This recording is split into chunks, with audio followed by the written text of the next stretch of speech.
As previdências, elas são feitas de certa forma que elas acompanham o perfil da pessoa. Eu vou fazer uma previdência. E aí, né, o banco, ele vai fazer uma previdência para você, ou conservadora, ou moderada, ou arrojada. Isso condiz onde o banco vai colocar aquele dinheiro.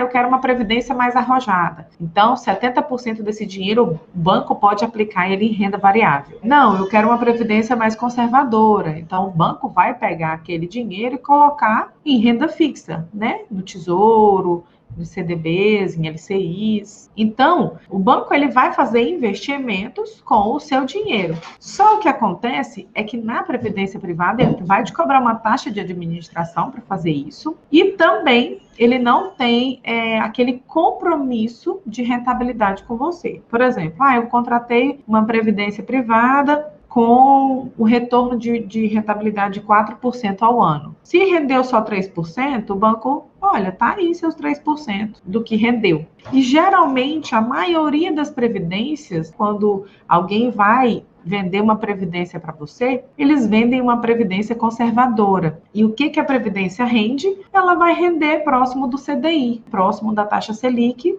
que nós estamos na mínima histórica da taxa Selic, que é 2% ao ano. Então, a pessoa acredita que aquilo está sendo uma rentabilidade super legal, né? Um investimento super legal para a aposentadoria dela. Então, por isso que eu falo, investir na previdência privada pode ser um sabotador para você, porque você confia, porque você não tem a consciência do que está sendo a previdência privada na sua estratégia. Agora, é errado ter previdência privada? Não, a gente vai ver que não. Só que ela não pode ser a única coisa. A previdência privada não pode ser o único investimento e estou tranquila porque eu tenho uma previdência privada. Eu acho que esse é o problema da maioria das pessoas, principalmente quando não entendem a lógica e não entendem o que essa rentabilidade da previdência representa na sua acumulação de patrimônio. Todas as vezes que eu faço aqueles cálculos de juros compostos que eu faço por aqui, eu sempre coloco rentabilidades de 0,5%, 0,8% ao mês, 1% ao mês, né? E aí você percebe que, juntando o tempo com uma melhor rentabilidade, você alcança, né, retornos bem altos. Porém, gente, a maioria das previdências, elas têm o perfil conservador, que vai te retornar próximo do CDI. Isso dá uma rentabilidade atual de 0,15% ao mês. E aí entram muitas coisas aí nesse processo. Antes da gente falar dos tipos de previdência, que eu vou falar dos tipos de previdência, eu vou falar dos tipos de tributação, eu vou falar da taxa de administração, o que é a taxa de carregamento, quando a gente precisa ter PGBL, quando precisa ter VGBL, qual a vantagem e a desvantagem. Fiquem por aí que a gente vai falar sobre isso. Mas existe um problema quando as pessoas vão fazer previdência privada. E eu já vi isso acontecer várias vezes, tá, gente? Várias vezes. Antes da pessoa fazer a previdência privada, porque a previdência privada eu estou pensando lá no futuro, então a gente entende o que da previdência privada? Que é um investimento para o longo prazo. Ali não é uma poupança, tá? A previdência privada não é uma poupança em que você vai acumulando seu dinheiro e você pode resgatar quando quiser. Por quê? Porque tem tributação. Você vai pagar imposto de renda. E quando o imposto de renda é regressivo, se você sacar ele antes do tempo, você vai pagar absurdo, às vezes 30% de imposto de renda. Isso é muito alto. Então, entendam, a previdência privada não é uma poupança. A previdência privada não é um dinheiro que você vai colocar, que você pode retirar quando precisa. E isso é uma coisa que as pessoas erram muito. Por quê? Elas não têm nenhuma reserva de dinheiro e começam a colocar o dinheiro lá na previdência privada. E quando acontece uma urgência, né? O dinheiro, o salário atrasou, minhas contas bagunçaram, aconteceu um imprevisto muito grande na minha vida, aconteceu um problema com o carro e eu não tinha seguro, aconteceu um problema de saúde na família, qualquer coisa do tipo. Aí você lembra e faz o quê?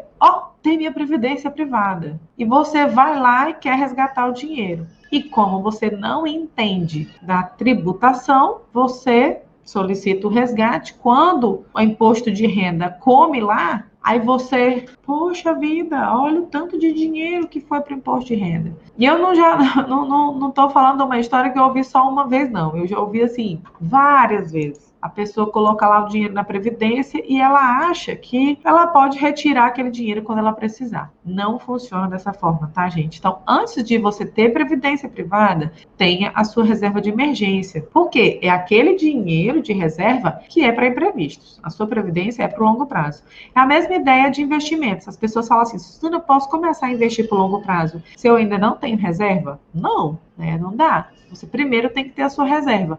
Então, como a previdência é para o longo prazo, você tem que ter a sua reserva primeiro, depois a sua previdência, certo? Mas a previdência não é um vilão, tá? Não é um vilão. O problema da previdência é que ela não vai te dar o retorno que você está esperando. E a gente vai conversar sobre isso agora. Quais os tipos de previdência que tem? Gente, nós temos 2 tipos de previdência. É o PGBL, Plano Gerador de Benefícios Livres, é isso mesmo. E o VGBL é o Vida Gerador de Benefícios Livres. Umas siglas que não tem nem lógica. Então, vamos lá. Gente, qual a diferença das duas, né? As duas previdências têm diferença e servem para pessoas diferentes. O que eu já vi muito é, assim, uma pessoa, ela ter os 2 tipos de previdência e mais de um. Tipo, eu tenho 4 previdências privadas. E aí você coloca um aporte financeiro muito grande a uma rentabilidade muito baixa. E aí o seu dinheiro não rende, o seu dinheiro não multiplica, porque se a sua previdência ela tem uma rentabilidade muito baixa, ou seja, ela é conservadora, é a mesma coisa que você colocar o seu dinheiro no Tesouro Selic, né? Mais ou menos parecido.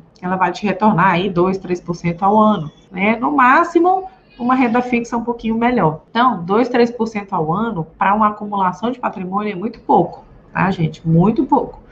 Então, a gente tem que buscar aí 8, 10% ao ano para isso, para que o seu dinheiro trabalhe por você de fato.